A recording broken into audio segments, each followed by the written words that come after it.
तो हमारे चैप्टर का नाम है त्रिकोणमिति के कुछ अनुप्रयोग, यानी क्लास 10 का चैप्टर है, 9 चैप्टर है मैथ का। इसको some application of trigonometry English में बोलते हैं, हिंदी में बोलते हैं त्रिकोणमिति के कुछ अनुप्रयोग। हमने पीछे की क्लासों में ये जाना, यानी पीछे के चैप्टर जो हमने 8 चैप्टर पढ़ा है उसमें हमने ये जाना कि भाई त्रिकोणमिति जो है हमेशा समकोण त्रिभुज पर लगती है।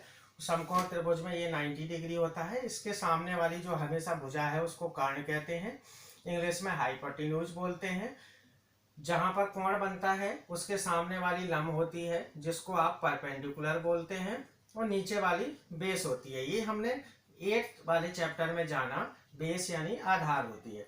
हम अब इस त्रिकोणमिति के बारे में हम जान चुके हैं। अब हम इसके उपयोग के बारे में पढ़ते हैं कि हम त्रिकोणमिति का हमारे जीवन में क्या उपयोग है, इसके बारे में हम जानते हैं। तो इसको पढ़ने के लिए हमें 3 मुख्य बातों का ध्यान रखना पड़ता है। इन 3 बातों को ध्यान रखने से ये चैप्टर बड़ा आसान हो जाता है। पहली बात क्या है? पहली बात ये है कि भाई हमें कोण दे रखे होते हैं, उन कोणों को हमें पहचानना होता है। तो पहला कोण होता है उन्नयन कोण। उन्नयन कोण, इसको इंग्लिश में एंगल ऑफ एलिवेशन बोलते हैं, एंगल ऑफ एलिवेशन। ये उन्नयन कोण क्या होता है? उन्नयन कोण जब कोई व्यक्ति ऊपर किसी चीज को, वस्तु को देखता है नीचे खड़ा होकर के, मान लो यहाँ कोई व्यक्ति है ऊपर किसी वस्तु को देख रहा है, तो उसकी आंख से जो कोण बनता है, ये ऊपर की तरफ जो कोण बन रहा है, अगर इसको हम ऐसे मिला दें तो हमें एक त्रिभुज मिल जाता है, समकोण त्रिभुज। तो वो क्या कर रहा है, इस वस्तु को देख रहा है वो व्यक्ति।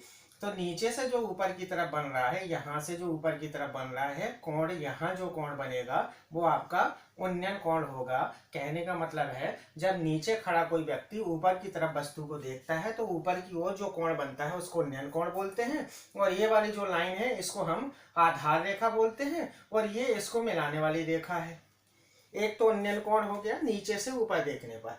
दूसरा आपका अवनमन कोण होता है, अवनमन कोण, जिसको हम एंगल ऑफ डिप्रेशन बोलते हैं। ये क्या होता है? ये ऊपर से नीचे देखने पर होता है, एंगल ऑफ डिप्रेशन। इसमें क्या होता है, कोई व्यक्ति ऊपर बैठा होता है, ऊपर बैठा हुआ है और नीचे किसी ऑब्जेक्ट को देख रहा है, ऑब्जेक्ट यानी किसी वस्तु को देख रहा है नीचे की तरफ। तो ये इसकी आधार रेखा नीचे को जा रही है, तो ये आपका नीचे की तरफ जो कोण बनता है इसको आप क्या बोलते हैं? एंगल ऑफ डिप्रेशन या अवनमन कोण। यहाँ कोई व्यक्ति बैठा है और नीचे किसी वस्तु को देख रहा है, तो यहाँ जो कोण बनेगा, अब इसकी जो आधार रेखा है वो आधार रेखा ऊपर बनती है, ऊपर की तरफ यहाँ कोण बनता है। इस कोण को हम नीचे लाते हैं एकांतर कोण मान करके, इधर से नीचे लाया जाता है, एकांतर कोण मानते हैं, तो ये नीचे की तरफ आ जाता है। 2 बातें। तीसरी बात है इसमें ये याद रखना पड़ता है कि जब भी आप इस सवाल को सॉल्व करें तो हमेशा फॉर्मूला लगता है अज्ञात बटे ज्ञात।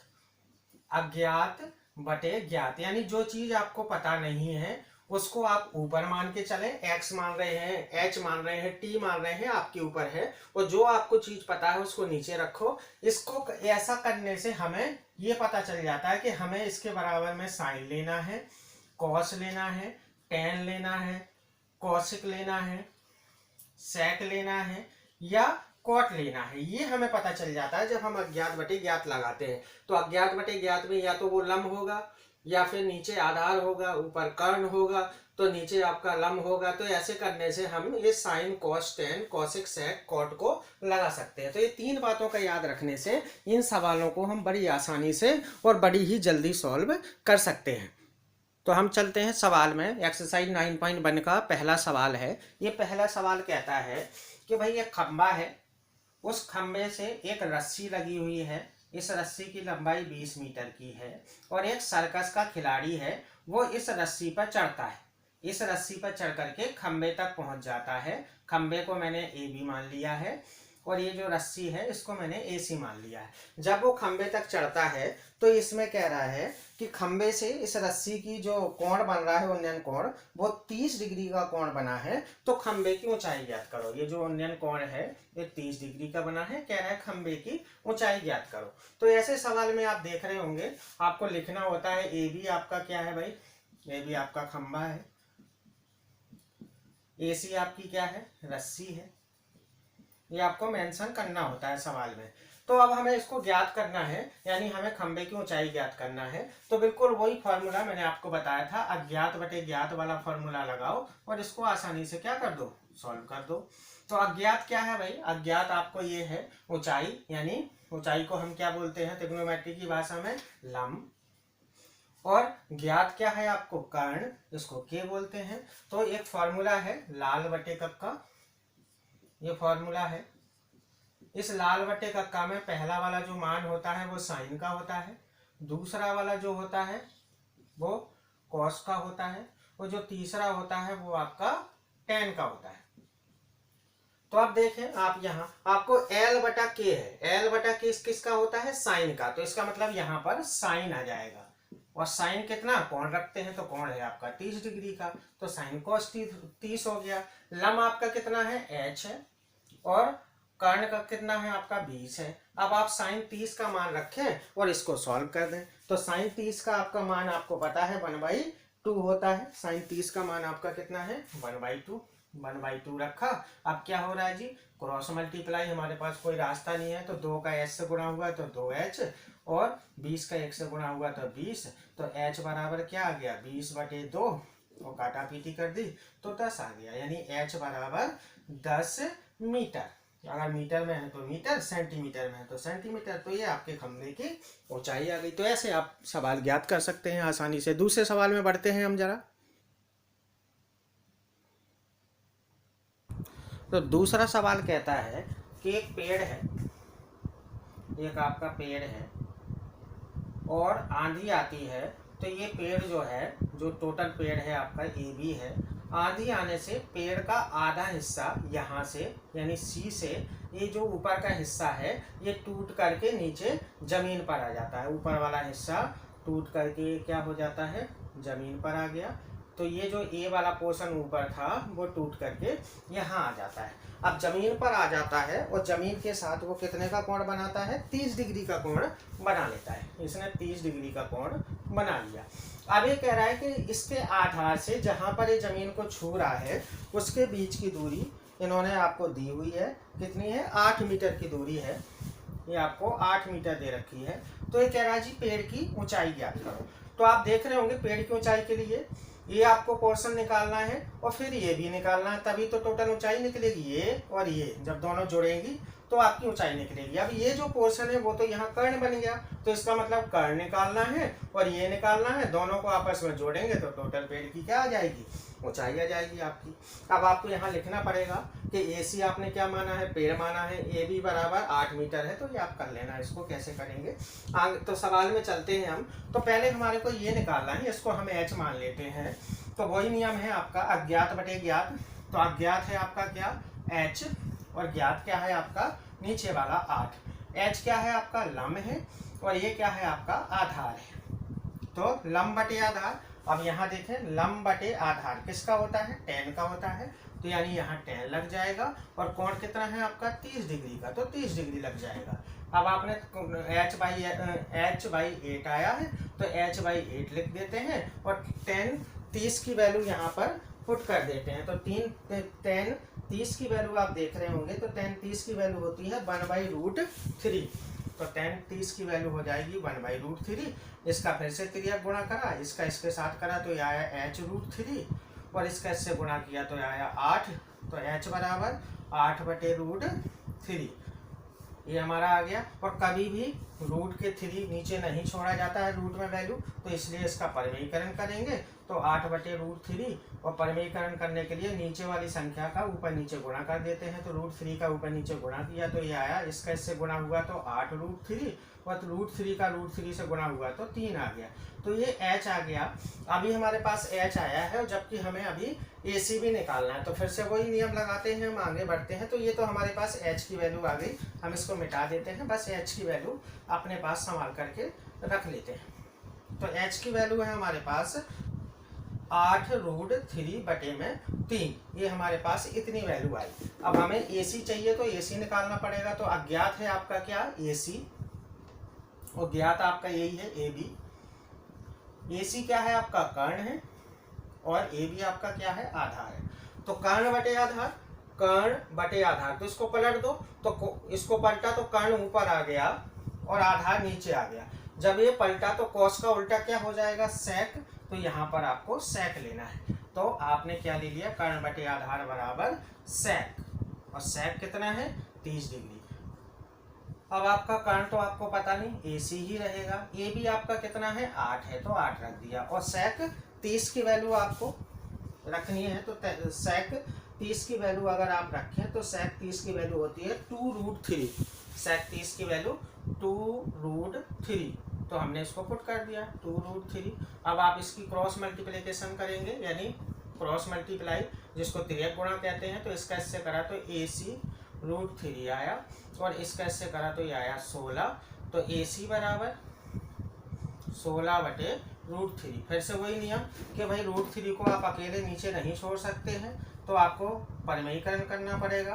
तो परिमेयीकरण करेंगे तो 16√3, ऊपर भी √3 से गुणा और नीचे भी √3 से गुणा। परिमेयीकरण का मतलब है नीचे वाली संख्या का ऊपर नीचे गुणा, तो आया 16√3/3 मीटर। तो ये आपका AC आ गया।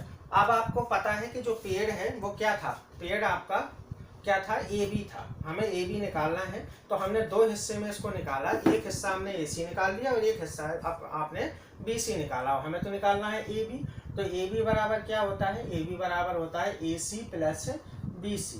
अब याद करें AC आपने अभी अभी निकाला है, ये आया है 16√3/3, वो आपका BC आया है 8√3/3। अब आप इसको सॉल्व करेंगे और जो आएगा वो आपका पेड़ की टोटल ऊंचाई हो गई, यानी हमारा आंसर आ गया। तो अब इसको सॉल्व किया तो आंसर ये आया LCM √3, यहाँ आया 16√3, यहाँ आया आपका 8√3। इन दोनों को जोड़ा तो 16 को 8 में जोड़ा तो कितना हो गया 24√3/3। अब काट दो, 3 एकम 3, 3 8 24, तो ये आंसर आ गया 8√3 मीटर। ये आपके पेड़ की टोटल ऊंचाई आ गई, ये आपका आंसर हो गया। अगले सवाल में पढ़ते हैं। सवाल नंबर 3 क्या कहता है, तो सवाल नंबर 3 कहता है कि एक ठेकेदार एक फिसलन पट्टी लगाती है, तो फिसलन पट्टी में जो 3 साल के बच्चे हैं यानी छोटे बच्चे हैं उनके लिए 5 वर्ष का से कम के जो उम्र के बच्चे हैं उनके लिए कितनी ऊंचाई की फिसलन पट्टी लगाती है, 1.5 मीटर ऊंचाई की फिसलन पट्टी लगाती है। जो बच्चे क्या है 5 साल से नीचे है, तो ये फिसलन पट्टी हो गई जो 5 साल से नीचे है। और जो 5 साल से बड़े हैं उसकी फिसलन पट्टी की ऊंचाई 3 मीटर है, तो यहाँ पर एक फिसलन पट्टी लगाना चाहती है। तो ये जो ऊंचाई वाली है ये 3 मीटर की ऊंचाई की है, बड़ी वाली फिसलन पट्टी आपकी, और जो छोटी वाली फिसलन पट्टी है वो आपकी 1.5 मीटर की ऊंचाई की है। अब ये कह रहा है कि भाई दोनों स्थितियों में आप फिसलन पट्टी की क्या निकालें, दूरी निकालें, यानी फिसलन पट्टी ये वाली जो चीज़ है और ये जो चीज़ है ये कितनी है ये आपको निकालना है दोनों ही स्थितियों में। तो चलते हैं हम इस सवाल को देखते हैं। पहली वाली जो फिसलन पट्टी है वो कितने पर झुकी हुई है, पहली वाली फिसलन पट्टी को 5 वर्ष से जो कम उम्र वाले हैं उसको इन्होंने 30 डिग्री पर झुका रखा है, और जो उससे ज़्यादा उम्र के जो बच्चे हैं उसको फिसलन पट्टी को 60 डिग्री पर झुकाया हुआ है। अब दोनों ही स्थिति में कह रहा है फिसलन पट्टी की आप दूरी ज्ञात करें, यानी फिसलन पट्टी लंबाई कितनी है, कितनी लंबी फिसलन पट्टी है यहाँ से यहाँ तक यानी DC, और यहाँ से यहाँ तक इसको आप E ले लें। तो ये आपको निकालना है, AE निकालना है और DC निकालना है। तो चलते हैं, पहला वाला त्रिभुज आपका बना हुआ है, त्रिभुज का नाम क्या है BDC। इस वाले त्रिभुज में BDC बड़ा वाला ले लें, या आप चाहें तो ABEA छोटा वाला ले लें। तो हम कौन सा पहले छोटा वाला त्रिभुज सॉल्व करते हैं। तो छोटे वाले त्रिभुज में देखो, त्रिभुज ABE में वही अज्ञात बटे ज्ञात। तो अज्ञात क्या है आपको, अज्ञात है आपके पास कर्ण, और ज्ञात है आपके पास ये, इसको क्या बोलते हैं लंब। तो कर्ण बटे लंब, और कर्ण बटे लंब आप देखें ये है, देखो कर्ण बटे लंब, तो साइन का लंब बटे कर्ण साइन होता है, कर्ण बटे लंब साइन का उल्टा है, तो साइन का उल्टा कोसिक होता है, तो ये हो जाएगा कोसिक। और कितना कोण बना है 30 डिग्री का, तो कोसिक 30 डिग्री हो गया। अब कर्ण है आपका x और लंब है आपका कितना 1.5, और कॉसेक 30 का मान रख दें, तो कॉस 30 साइन 30 का मान आपने देखा होगा 1/2 होता है, तो कॉसेक उसका उल्टा होता है, तो इसका मान हो जाएगा 2/1। जब आपका इसका तिर्यक गुणा करेंगे तो x बराबर, और 1.5 का 2 से गुणा करेंगे, 1.5 का 2 से गुणा किया तो 3 मीटर आ गया। तो पहली फिसलन पट्टी जो है वो 3 मीटर की लंबाई की है, या उसकी दूरी 3 मीटर की है। अब दूसरी फिसलन पट्टी कितनी है उसको देखते हैं हम। दूसरी वाली फिसलन पट्टी आपकी BDC बची, वो पहली वाली छोटी वाली निकाल ली। अब हम त्रिभुज लेने वाले हैं, त्रिभुज BDC में। इसमें भी वही नियम लगाएंगे, अज्ञात बटे ज्ञात। तो अज्ञात है आपका क्या, कर्ण, और ज्ञात है आपके पास लंब। और कर्ण बटे लंब साइन का उल्टा था, तो यानी कौशिक हो गया। और कौशिक कितने डिग्री का रखेंगे, 60 डिग्री है यहाँ पर, तो 60 डिग्री रखेंगे। कर्ण आपका y है, और लंब आपका कितना है, ये नहीं था, ये छोटी वाली पट्टी का था, लंब है आपका 3। और कौशिक 60 की वैल्यू रख देंगे, तो कौशिक 60 की वैल्यू कितनी होती है, आप देख सकते हैं कि कौशिक 60 की वैल्यू है आपकी 2/√3, 2/√3, तो 2/√3 रख दिया। अब क्या होगा, तिर्यक गुणा, इसका इससे करा तो y√3 आया, और इसका इससे करा तो 6। अब y का मान निकालना है, तो यहाँ निकालते हैं। तो y का मान निकालेंगे तो 6/√3 आएगा। और आपको पता है √3 को नीचे नहीं छोड़ते हैं, तो परिमेयीकरण करते हैं, तो √3 का ऊपर नीचे परिमेयीकरण कर दिया। तो परिमेयीकरण करा तो ये आया 6√3, और √3 का √3 से गुणा हुआ तो 3 आया, 3 ने 6 को काटा तो 2 हो गया, तो y बराबर आ गया 2√3 मीटर। तो ये दूसरी फिसलन पट्टी की आपकी दूरी आ गई, या लंबाई आ गई। तो ये तीसरा सवाल है आपका। तो चौथा सवाल कहता है, एक मीनार है, और एक मीनार के पाद बिंदु से, यानी नीचे जमीन से एक बिंदु है जो कि 30 मीटर की दूरी पर है। ये बिंदु है इस मीनार से 30 मीटर की दूरी पर है। तो ये भी आपकी मीनार है, और ये एक बिंदु है C, और ये कितनी दूरी पर है, 30 मीटर की दूरी पर है एक बिंदु, जो मीनार के पाद बिंदु से 30 मीटर की दूरी पर है। कह रहा है मीनार से इस बिंदु का जो उन्नयन कोण है वो आपका 30 डिग्री का बनता है। तो 30 डिग्री का उन्नयन कोण बन गया। कह रहा है मीनार की ऊंचाई ज्ञात करो। तो आपको क्या निकालना है, मीनार की ऊंचाई ज्ञात करना है। तो इसमें देखें, ये भी आपकी मीनार है, BC एक दूरी है 30 मीटर की, मीनार की ऊंचाई निकालनी है। तो आप त्रिभुज लिखेंगे। त्रिभुज कौन सा है आपका, त्रिभुज ABC में। वही काम, अज्ञात बटे ज्ञात। तो अज्ञात आपका क्या है, ये जिसको कहते हैं लंब, और ज्ञात क्या है आपका, आधार, बराबर। तो लंब बटे आधार किसका होता है, लंब बटे आधार आप देखो, ये देख रहे होंगे tan का होता है, तो यहाँ tan आ जाएगा। और tan कितना, 30 डिग्री है आपको दिया हुआ, तो tan 30 डिग्री हो गया। लंब आपका कितना है h, आधार आपका कितना है 30, और tan 30 की वैल्यू कितनी होती है, तो tan 30 की वैल्यू आप पुट करें और इसका तिर्यक गुणा कर दें, तो आपका आंसर आ जाएगा। tan 30 की वैल्यू आपकी 1/√3 होती है, 1/√3 रखा, इसका तिर्यक गुणा कर दिया, इसका इसके साथ हुआ तो ये आया h√3, और इसका इससे गुणा हुआ तो ये आया 30। तो h बराबर क्या आया, 30/√3। और आपको पता है √3 को नीचे छोड़ते नहीं है, तो क्या करना पड़ेगा, परिमेयीकरण। तो h बराबर 30/√3। अब √3 का परिमेयीकरण करा तो ऊपर भी गुणा हुआ, नीचे भी गुणा हुआ। जब ऊपर गुणा किया तो ये आया 30√3, नीचे गुणा किया तो √3 का √3 से आया तो 3 से ये कैंसिल हो गया, तो कितना आया 10। तो h बराबर आ गया 10√3 मीटर। ये आपके मीनार की क्या हो गई, ऊंचाई हो गई। अगले सवाल में बढ़ते हैं। सवाल नंबर 5 क्या कहता है, 5वां क्वेश्चन कहता है कि भाई भूमि से जो है, भूमि से यहाँ पर एक पतंग उड़ रही है, ये पतंग है, और भूमि से उस पतंग की ऊंचाई कितनी है आपकी, 60 मीटर है। तो कह रहा है भूमि से 60 मीटर की ऊंचाई पर एक पतंग है, इसका नाम मैं ये भी दे देता हूँ, ये पतंग है, और इस पतंग को एक डोरी से बांध रखा है, और इस डोरी में कोई ढील नहीं है, मतलब टाइट है डोरी, और जमीन में एक बिंदु से इसको बांध दिया है। कह रहा है जमीन में इसको यहाँ पर बांधा हुआ है, इसका नाम मैं C दे देता हूँ। तो कह रहा है ये बताइए कि ये जो डोरी है, इस डोरी की लंबाई कितनी है, यानी आपको ये निकालना है। और ये कह रहा है जो पतंग है वो डोरी के साथ यहाँ पर जो कोण बनाती है, वो कोण बना रही है कितने का, 60 डिग्री का कोण बनाती है। तो डोरी जो है 60 डिग्री का कोण बनाती है, आपको ये निकालना है। तो आप देखें जरा, त्रिभुज ABC में वही चलते हैं हम, त्रिभुज ABC में। इसमें आप देखें, अज्ञात क्या है आपके पास, कर्ण, और ज्ञात आपके पास क्या है, लंब। अज्ञात है कर्ण और ज्ञात है आपके पास लंब, ये लंब हो गया। तो कर्ण बटे लंब किसका होता है? कर्ण बटे लंब। कर्ण बटे लंब, देखो साइन का लंब बटे कर्ण है, तो साइन का उल्टा जो हो जाएगा वो कर्ण बटे लंब हो जाएगा। तो साइन का उल्टा कौशिक होता है, तो यानी ये कौशिक हो गया। और कौशिक कितने डिग्री का है? 60 डिग्री का। कर्ण क्या है आपका? x, लंब क्या है आपका? 60, और कौशिक 60 डिग्री की वैल्यू रखें, तो कौशिक 60 की वैल्यू आपको पता ही है, कौशिक 60 की वैल्यू आप रख दें और उसका तिर्यक गुणा कर दें। तो कौशिक 60 की वैल्यू आपकी 2√3 होती है, 2√3 मान रखा। अब क्या होगा? इसका तिर्यक गुणा, इसका इसके साथ करा तो x√3 आया, और इसका इससे गुणा किया तो 60 दूना 120। तो x का मान निकालना है तो 120 रूट में, रूट नीचे आ जाएगा। वो आपको पता है कि रूट को नीचे नहीं छोड़ा जाता है, तो परिमेयीकरण करना पड़ेगा। तो 120 बटे में √3, और √3 का ऊपर नीचे गुणा कर दिया। √3 का ऊपर नीचे गुणा किया तो ऊपर आया 120 √3, नीचे रूट का गुणा हुआ तो 3 आया। 3 से ये कट रहा है, 3 चौका 12 40, तो x बराबर 40√3। ये पतंग की डोरी की लंबाई आ गई आपका। ये आपका 5वां सवाल हो गया। अगले पर बढ़ते